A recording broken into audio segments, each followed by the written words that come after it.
Bonjour pour une nouvelle proposition d'état de veille. Dans ce cycle où nous avons donc la protection des besoins, ce sera le quatrième verbe après dormir, se nourrir et habiter.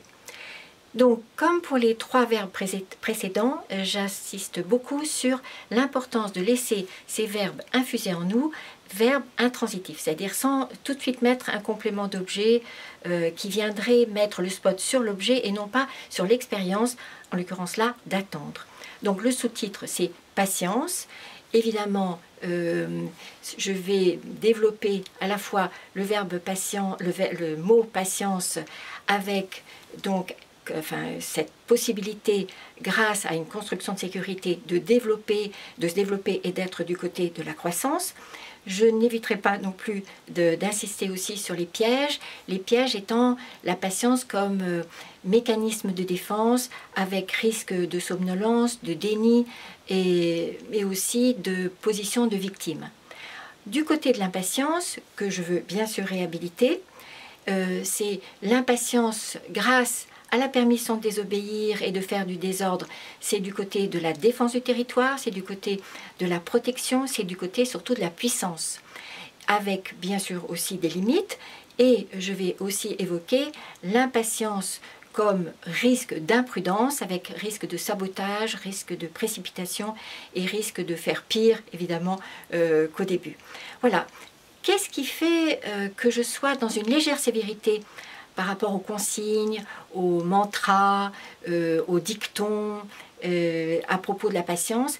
C'est parce que j'analyse que lorsque, enfant, nous avons entendu « attends, sois patient, prends ton mal en patience, arme-toi de patience », toutes ces consignes étaient peu ou prou assorties de poison. Ces poisons, c'était d'abord il faut que tu obéisses, il faut que tu te soumettes. Donc oui, que nous soyons invités à supporter certaines choses pour être dans un principe de réalité, oui, mais très légèrement, cette permission de développer notre capacité à supporter pouvait devenir effectivement une invite à subir, donc à être du côté de la victimisation.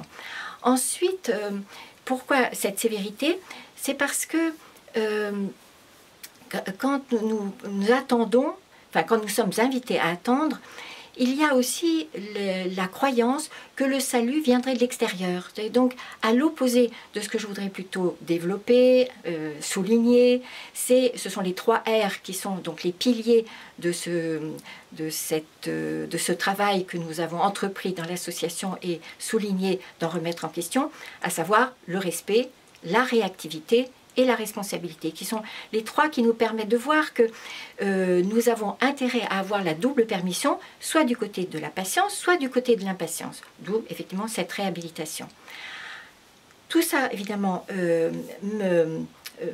m'invite à nous interroger sur, lorsqu'il y a cette proposition d'être du côté de la patience, pour moi, la question importante, c'est est-ce que c'est moi qui fais de la place pour cet outil de croissance?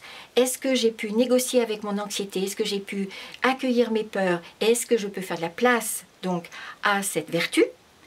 Ou bien est-ce que, comme lorsque j'étais enfant, c'est une consigne qui me serait donnée par les autres, c'est-à-dire qui viendrait d'un parent qui attend de moi que je ne fasse pas trop de désordre, que je ne prenne pas trop d'autonomie, et donc tout ça serait assorti, lorsque ça vient de l'extérieur, ça serait assorti de plusieurs injonctions, ne fais pas, ne réussis pas, etc. Et surtout, de l'injonction n'existe pas. C'est-à-dire, pas de désordre, reste tranquille et attends. Attends donc que le salut vienne de l'extérieur.